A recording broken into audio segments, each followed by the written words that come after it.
Welcome to Aabode.com's tutorial on how to customize your rates. When uploading your property, one of the final steps before your upload is complete is the rate section. When you are uploading your rates, you have two options. Upload a default rate for the whole year from January through to December, or you have the option to add specific rates for specific periods. This option is great if you have your rates laid out according to season, public holidays, and want to let your future guests know the exact rates that your property is up for.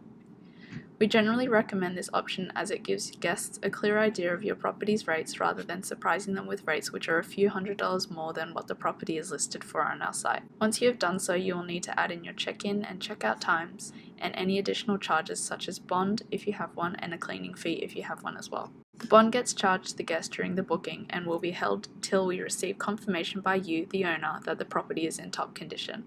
Now to the promotion section.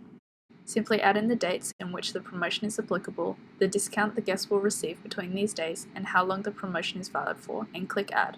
We generally recommend adding promotions during low season to encourage bookings, or if you wish for your property to be listed on our homepage, adding a promotional discount is another way to get there. Then add in any rules that you wish your guest to abide by. Then add in your check-in instructions. This section is important as it informs the guest of any information that they'll need to know at check-in, and how they can access the keys and any other important information. Last of all is the cancellation policy. Aabode.com has a default cancellation policy which we recommend as it makes the property more appealing as opposed to a non-refundable policy. And that is how you customize your rates on Aabode.com. Thank you for watching. Like and subscribe to stay updated with more tutorials and information videos, and comment down below for any suggestions of future videos, and we'll see you next time.